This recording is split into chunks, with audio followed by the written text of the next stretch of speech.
going on, y'all? Welcome back to another episode of The Jump. Big college football weekend just passed, and NFL just passed as well. So I'm going to do that same type of NFL rundown at the end of this episode. So if you're here for that, you can skip to the end and share my small knowledge of NFL. But I'll talk some college ball first. We'll start the day with game day because that was a noon kickoff. Number 16 LSU versus South Carolina. First guy I want to highlight, Caden Durham. This is the year of the freshman. You've got Ryan Wingo, Ryan Williams, Dylan Raiola, Jeremiah Smith.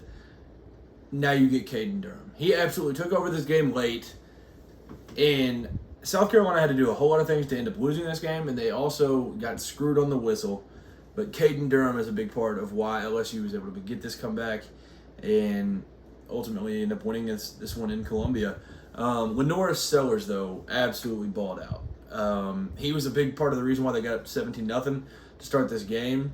And I think if Lenora Sellers is playing like this, I mean, the sky is the limit for the Gamecocks. So, Lenora Sellers, obviously, outstanding game. Robbie Ashford ended up coming in off of a injury for Sellers later in the game. But, I mean, the reason you have Lenora Sellers in this game is that the read option that he broke up the middle and ran for like 70 yards. That's the reason you play Lenora Sellers, and that's the reason that I say the sky is the limit, because the game's never out of reach with him. And then you had the run by Rocket Sanders that was a huge game. Like, the firepower is there. This team, they can do some stuff. And I mean, they should have won this game, obviously. So many turnovers late in this game, both ways, and then missed that field goal barely to the left. I thought it was in initially, but it was a crazy game, and it's a win that I feel like is going to propel LSU to where they're going to get to like 9-3, and it's not even going to be this version of LSU is nowhere near what 9-3 should look like. But they're going to do something like that. Like, Nussmeier didn't play that well in this game, and but they got out of there with a victory, and that's all that matters. But South Carolina covered the spread, and South Carolina's legit. I think we can officially say that now. When I was sitting here last week talking about my Cats going against them, but now it makes me feel a little bit better playing LSU that tight. And I don't think LSU is necessarily that great, but it was a good ball game from South Carolina. And like I mentioned, got cheated by the whistles. So nothing to hang your head over if you're South Carolina. Number 4, Alabama traveled up north to Wisconsin. So the thing that the Northerners say the SEC never does is travel north. Alabama did it. They didn't necessarily get the weather that the Northerners are talking about, but they go north, play at Wisconsin, and sadly, Tyler Van Dyke got hurt early in the game, so we didn't necessarily get full healthy both teams. But I mean, it was an awesome game for the first few minutes. It was a mix of, for the first few minutes, I was like, dang, Big Ten teams can really take anybody and force them to play their style of football. And then Alabama became Alabama. And Ryan Williams was kind of the first one to open the door. And it ended up getting to the point where going into the fourth quarter, the Alabama sideline was jumping up and down to jump around and basically stealing the tradition as the fans were leaving the stadium very quick. So it ended up being dominance, and Jalen Milroe was a big part of that. He absolutely put up Heisman numbers in this game, and that's a big reason why his stock went up to win Heisman. There's some people that don't believe in Jalen. There's some people that are huge Jalen fans. But this game right here, whether you like him or not, absolutely phenomenal outing for Jalen Milroe. And he absolutely took over this game. I mean, Wisconsin could not handle him on the ground. He was passing it well. It was just all systems clicking for Jalen Milroe, and phenomenal game out of him. Memphis versus Florida State. I'm at the point now, I don't know how low it can go, because I thought they had Memphis. I know Memphis is good. Seth Hennigan, elite quarterback, got tons of offers in the portal, ended up deciding to ride it out with Memphis. I thought Florida State had this one. Florida State was like a 9.5 point favorite. And the final was 20-12, but it wasn't that close. I mean, this game was dominated by Memphis. So they kind of just did whatever they wanted. It felt like the entire game. So absolute circus. We'll just leave it at that. I mean, that's the best way to describe what's going on in Tallahassee. Like, there was the fumbles early, the horrible interceptions. I just don't even know. There's no words to put it. And like I said, I don't know how low it can go, because I think it's Georgia Southern that they play later in the schedule. But that's maybe a guaranteed win. Other than that, there's not a guaranteed win on the schedule. I think they'll beat Duke. They play Cal this week. I mean, this is a Florida State team coming off of a bye week with everything to gain. Like, it's crazy. This is a Florida State team that lost to Georgia Tech and Boston College and now Memphis, all at home. And Memphis is off of a bye week.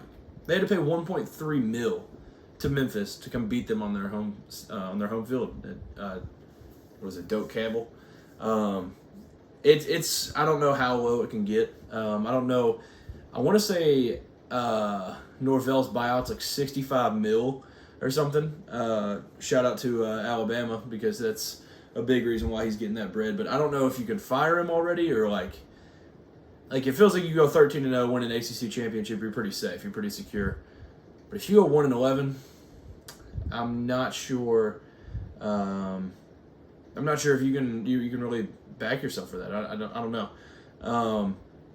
But yeah, it's just absolute chaos. So like y'all comment below how many wins you think Florida State ends up with. But in my mind, I think they'll probably go like 2-10. If I'm being honest, maybe 3-9. Like, they can probably beat Florida at the end of the year. It's at home. It's a rivalry game, so anything can happen. But playing Florida at home helps a little bit at the end of the year. But like Duke, they're not very good. They can win that one. They can maybe win SMU, but it sucks. It's on the road.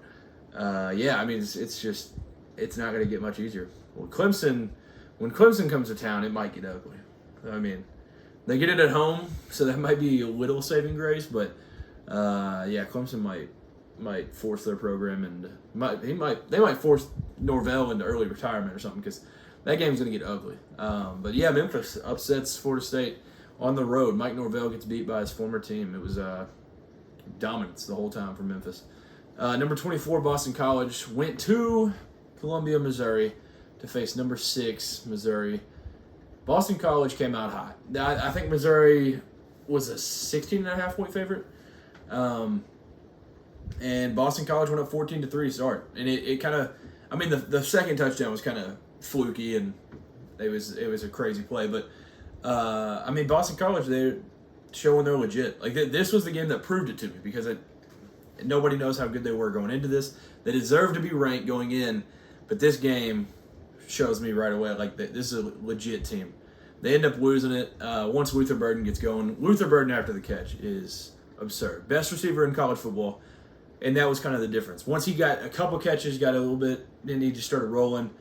That was kind of the difference in that game. And, yeah, no, it was a scary one, though, for Missouri early in this game, because it didn't look good for Eli Drinkwitz and the fellas early in this. But Boston College, I mean, they went up 14-3, so it showed a little life, and then I think the final was 27-21, I think. But yeah, now Boston College legit, and Missouri, man, I mean, it's adversity, go down early like that, and then battle back. So I know Missouri's got not the hardest schedule in the world, so this could be a playoff team. Missouri could be. So we'll see.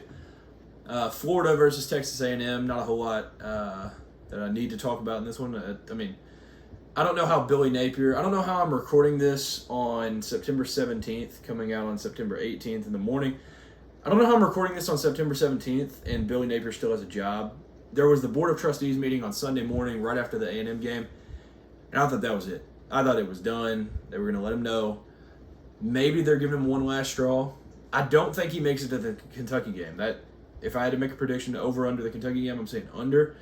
But this game got ugly quick. Marcel Reed comes in for the Connor Wegman that was out. Game time decision. Marcel Reed comes in and balls. They go up 20-0 at half. The final was like 33-20. Absolute bullcrap score, because I mean, that's one of those scoreboards where it doesn't depict what the game was like at all. That game felt like 56-3. That's what the dominance that it felt like. Marcel Reed, though, I mean, A&M might have their guy. I tweeted it out during the game, like, this dude's legit, man. Like, I don't, he wasn't the top of the top out of high school, and he was making guys look stupid out there. So that might be the guy going forward. And I mean, I don't know how you can watch that and then go back to Connor Wegman. If he was starting against Notre Dame, A&M wins that football game, no doubt in my mind. So I think A&M's got their guy, and now we get to see this unreal matchup of Florida versus Florida at Mississippi State this week, which is going to be on like TikTok Live. But yeah, no, it's crazy what A&M looks like with Marcel Reed versus what they did with Connor Wegman. And yeah, Florida, I mean, they can't get anything going. Like Billy, if he wants to keep his job, sit Graham Mertz on the end of the bench and let DJ Lagway just cook, and that's it. I mean, that's all you can do. Like Billy Napier's gonna be fired in no time. And, I mean, this just isn't Florida football. Like, Florida is a historic power, and this is what we're getting out of them, 20-0 at half to an unranked A&M team in your home stadium. And I saw, shout out to ESPN for this stat, it was like, I think it's the first time that both Florida and Florida State, through their first 3 games, have losing records since 1955. I'm pretty sure that was the year. But yeah, it's wild the era we're living in right now for Florida. Number 9, Oregon in the Civil War. Some people are calling it the the Platypus Bowl, or I don't know what they're calling it, but it's got this rivalry has like a billion names. But Oregon State. Oregon State showed flashes early, like it was going to be a close one. Oregon ends up pulling away. Dylan Gabriel plays well, and this was the first game of the year where Oregon truly showed what the Oregon of the offseason was. So it was awesome to see. It's really cool to see Oregon kind of get their feet wet and play a real team and beat a real team by a lot. So it's usually the opposite. Like, you can destroy these bad teams, play a rival, you get a close game. No, they've played close with the bad teams, and then now they play Oregon State and just destroy them. West Virginia, Pittsburgh, that game was chaos. Shout out to Pittsburgh's special teams. That was absolute MVP of this game.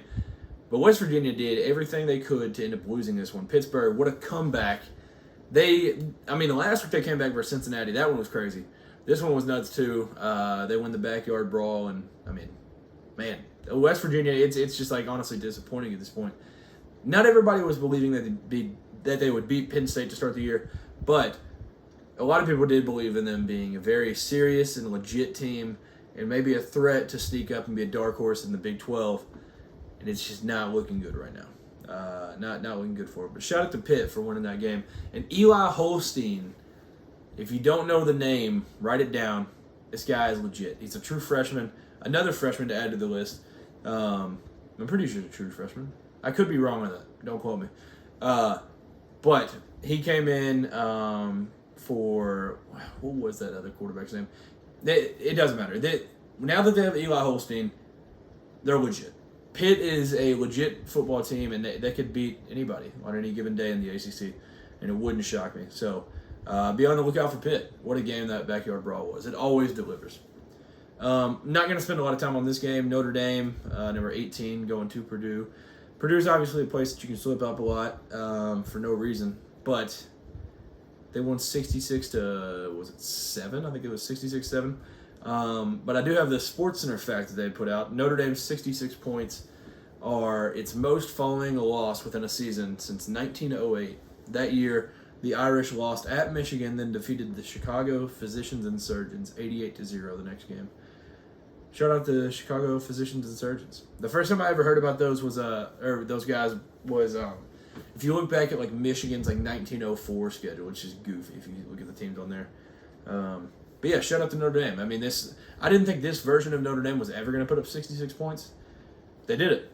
I mean, it just feels hard for me to believe that a 11-1 team can make the playoff if that one loss is Northern Illinois. But maybe Northern Illinois becomes like the G5 team and shows that they're legit. And I don't know. It's weird. But shout out to Notre Dame getting back on track.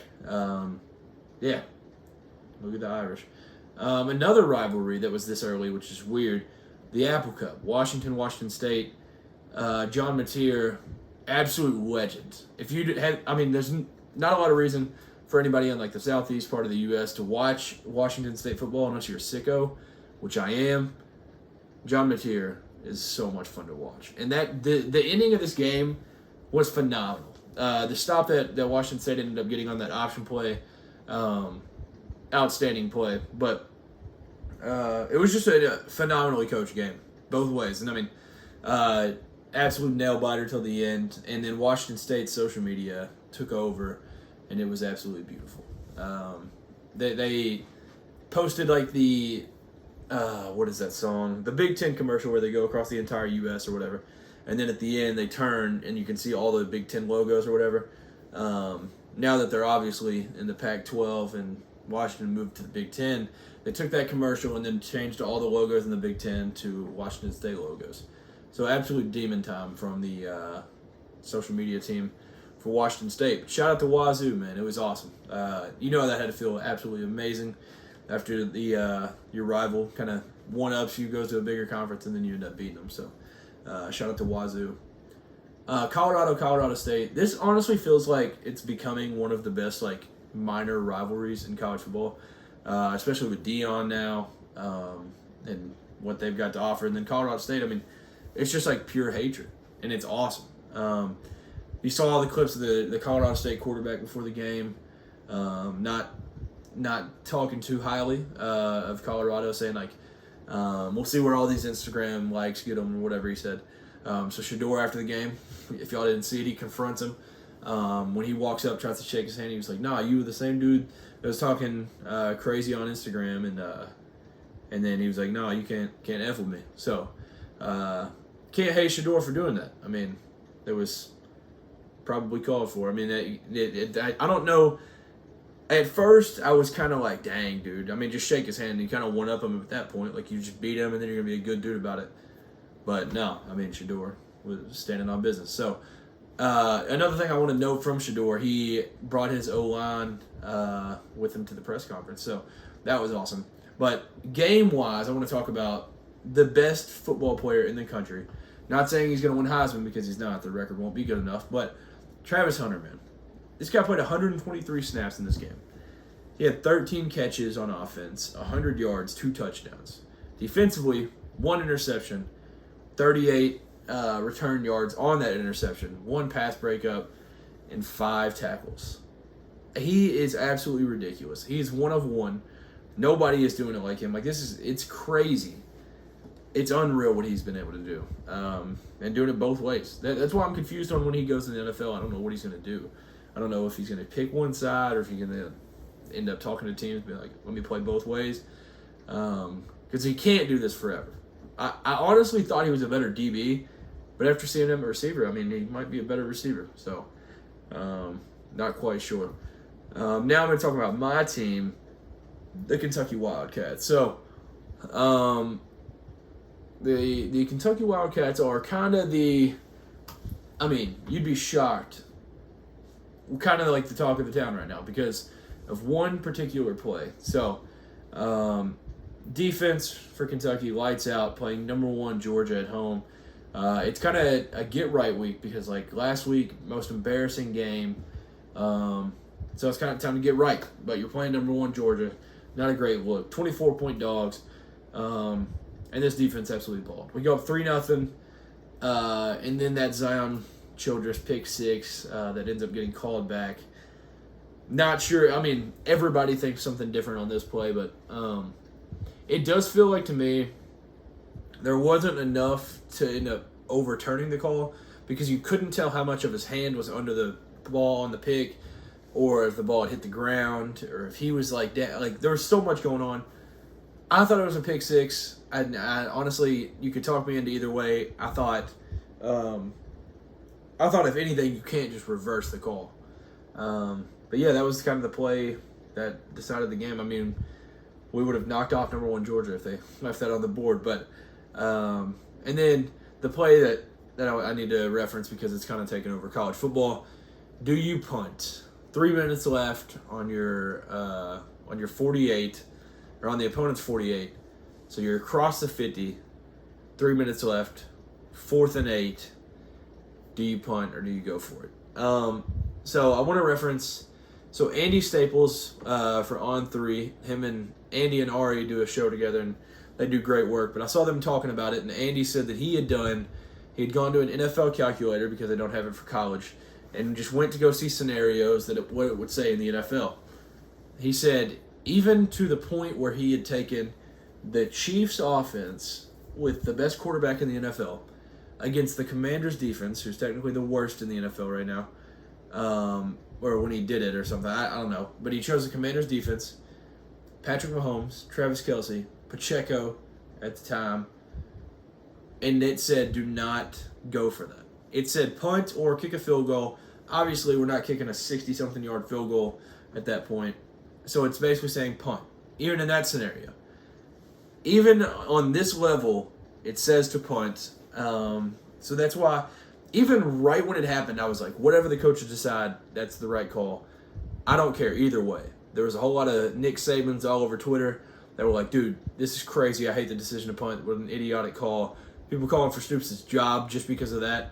We were in the game because we were playing conservative. Why not continue playing conservative and try to win the game that way? That's the whole reason we were in it. So, I mean, I don't know. It's everybody's going to have a different mindset on it. I'm still in the boat that I don't care either way. You can talk me into either. The boat, if you want to be on the side of you should have gone for it, you're on the 48. If you don't get it, they're not guaranteed to even get points. You can 3 and out them, still like 2 minutes left, and you can get the ball back a couple minutes and be fine. Or even if you do that and they go score, you're only down 8 at that point, still within a touchdown and a 2-point conversion away.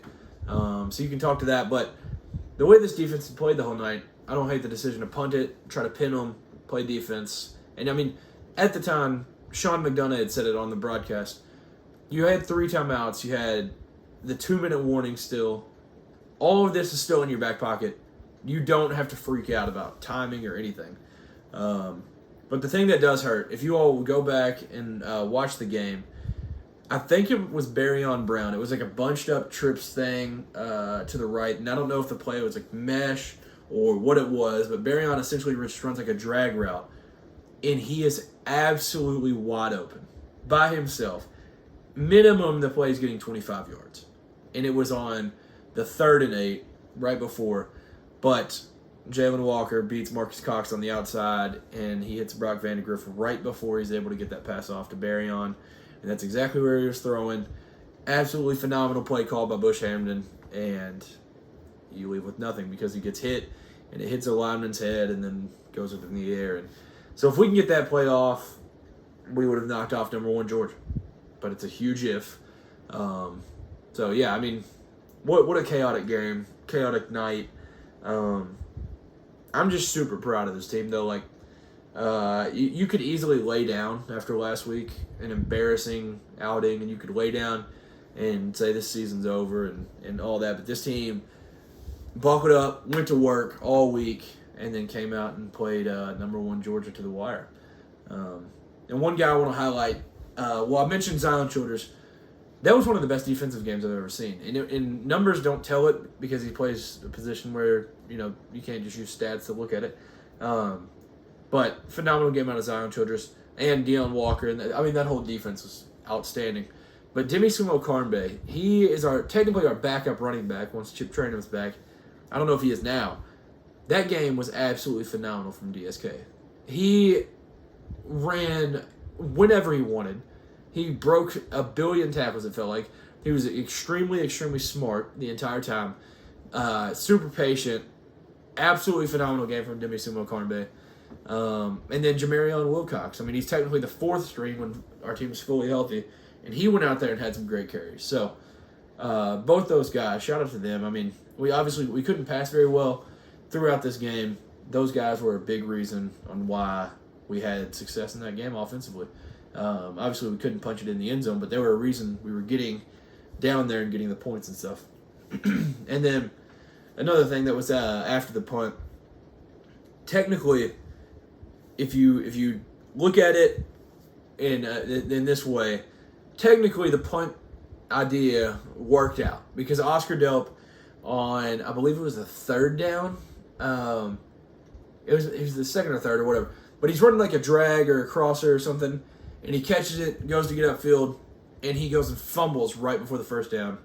If he just goes down right there, it's like 4th and 1, 3rd and 1, whatever the situation was. But he fumbles, it goes across the line, Arian Smith falls on it, picks it up. And, I mean, I know a lot of people are bashing Derek Jackson for it and saying it's a culture problem, whatever.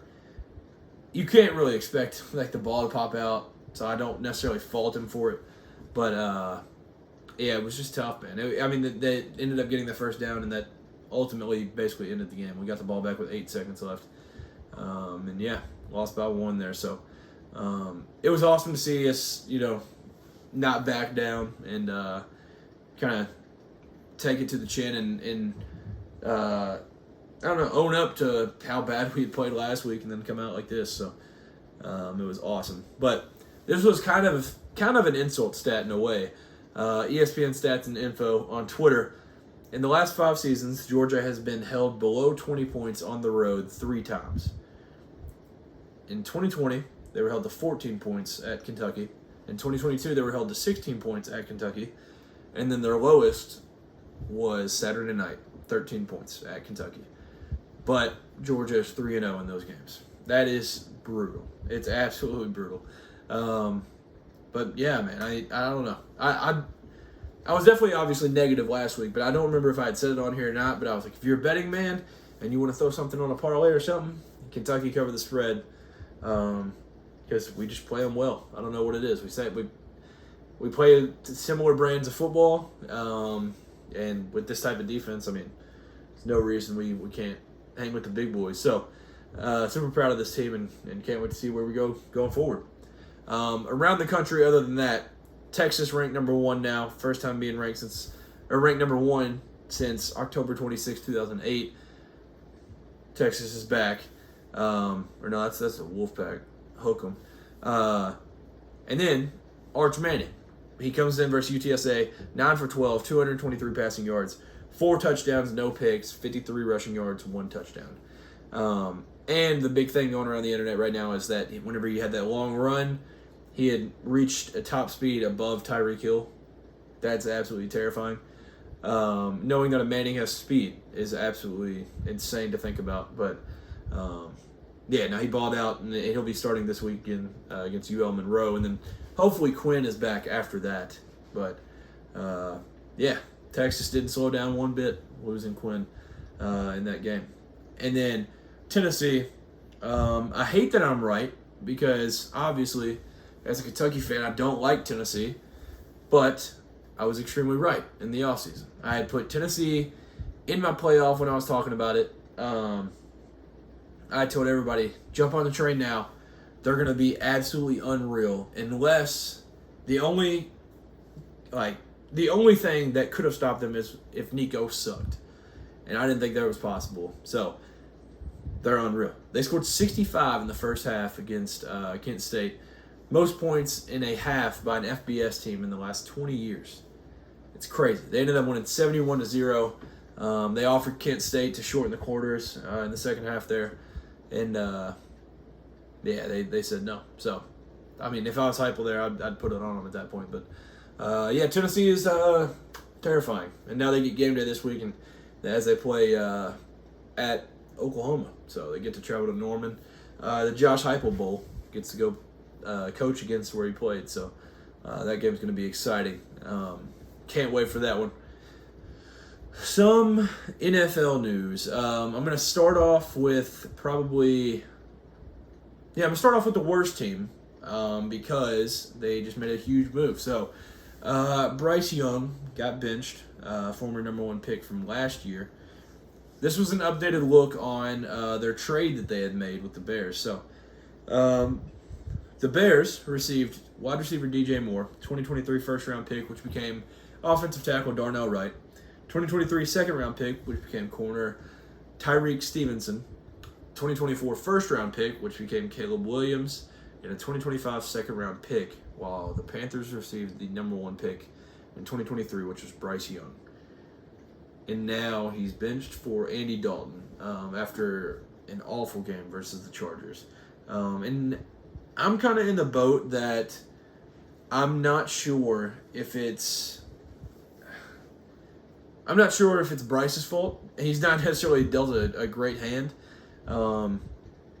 He's one of the most pressured, one of the most hurried, one of the most sacked quarterbacks. And yeah, he's not been given a great hand. Doesn't have great receivers. And someone on Twitter related it to it's like blaming the pan for bad cooking. Essentially, that's true. I mean, if you look at Sam Darnold, Baker Mayfield, they're all balling right when they leave the Panthers. I'm not sure if Bryce is the issue, so I don't know if it's good to put bust on him or not. But I don't know if the Panthers win a game this year. They're awful. They're so bad. So yeah, I mean, they're gonna struggle, and I don't really know the point of this because you can't really go back to them unless like Andy gets hurt or something. It's tough, man. I can't imagine being a Panthers fan because it would be brutal right now. So I'm gonna do the rundown again like I did last week because if you've watched the channel, you know I'm way more college than I am NFL. But I watch all the NFL games, so or for the most part, I watch them. So we'll start out last Thursday, Bills-Dolphins. Should have been a good game. Tua played awful, and then he had the concussion. And I'm in the party. Tua needs to retire because you've been paid. There's more to life than football, even though I don't think it most times. You have a life outside of football, and you've got a long life ahead of you. It's not worth risking all of this just to play football. So I think he needs to retire, but he's not going to. He's on the IR now. But yeah, so Bills won 31-10, and they look elite so far. The Bills do. Raiders upset Ravens. It was the second week that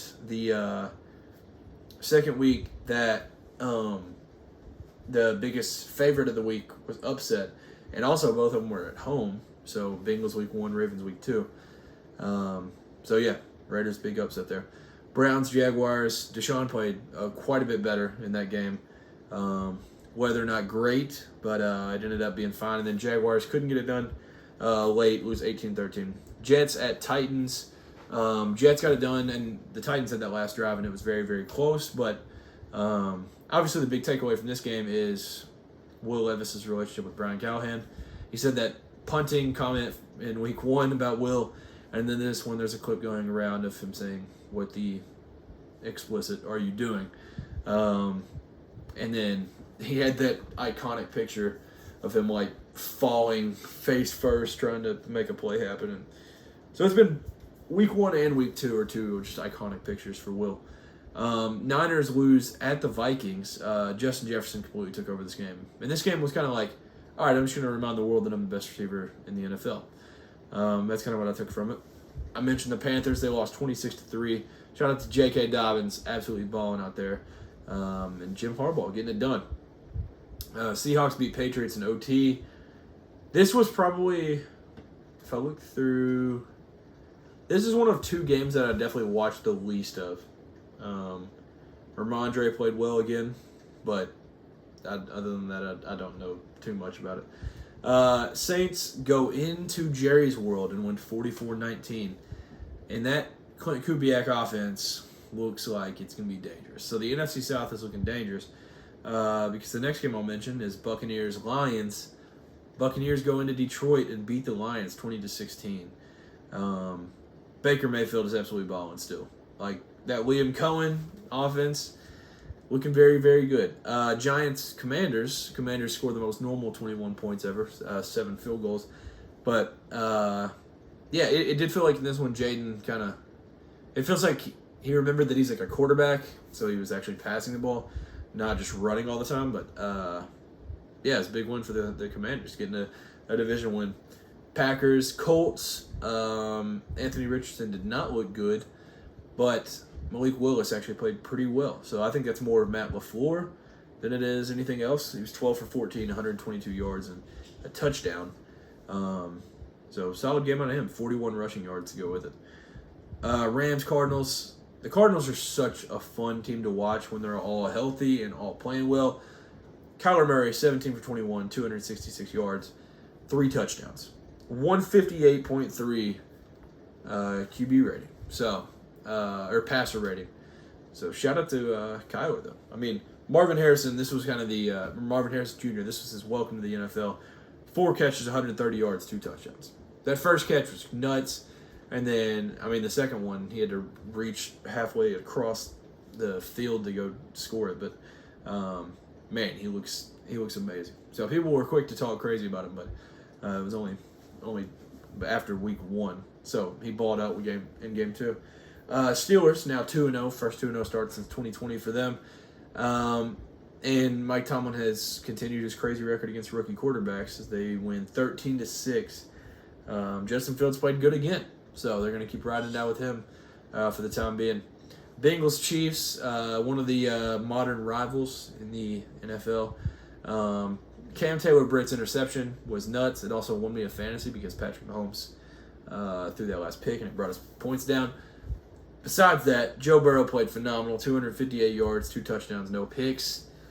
And, Pat Mahomes, it was like a historic low, 150 yards, and he threw 2 interceptions. But, they got it done. And for anybody saying that they got bailed out by the refs or whatever, that's just not true. That was definitely a pass interference at the end, 100%. And I don't see how you can see any other outcome than that being a PI. But nonetheless, we'll move on. Bears-Texans, the Sunday night game. Caleb played pretty well in the first half, horrible in the second. He threw the first interception that was awful, and then the second interception, it was kind of trying to do too much. It was like a USC play. It was just a college play. Doesn't need to go that far. And then the Texans just keep moving. Nico's leading the league in receiving yards right now, too. He had 135 yards and a touchdown in this one. And then, Joe Mixon was playing pretty well until he got hurt off of a hip drop tackle that didn't get called. So I don't know when they're going to start calling those. But, it was, Texans 2-0. It's a legit, Super Bowl contender. 19-13 final in that one. This Bears defense is legit. And Caleb, he's going to figure it out. He'll be fine. I don't think it's anything to worry about. But that offensive line for the Bears is awful. So they've got to figure something out about that. Falcons played in Philly and won 22-21. Obviously, the catch going around the internet is if Saquon had caught that pass, game's over. They don't have to kick a field goal. They can just run it out or whatever they want to do. But they kick the field goal. That gets them to 21. And then they have a minute 39, I think it was, for Kirk to go on a legacy drive, and he did it. So it was awesome. But I don't know how Philly fans are feeling right now. I would imagine pretty tore up about it. But Nick Sirianni though, this might be his last year because that was a tough ending. Losing that game is just crazy to me. And I remember I had drifted off a little bit. I was watching it. I was like, oh yeah, Kirk Cousins legacy drive, and I'd gone away for it felt like 5 seconds maybe. Come back and they're on their own 10, and then that Drake London touchdown was awesome, absolutely electric.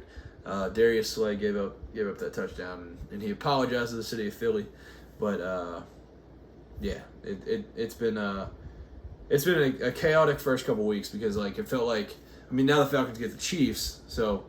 We'll see how that goes, but there's a lot of teams you just don't know who's good.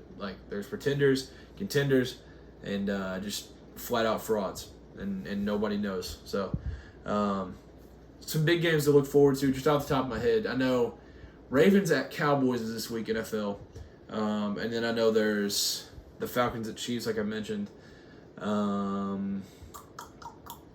Primetime games. I know Jaguars at Bills is this week. And then college football, I mentioned the Tennessee at Oklahoma. You get Colorado Baylor, should be exciting.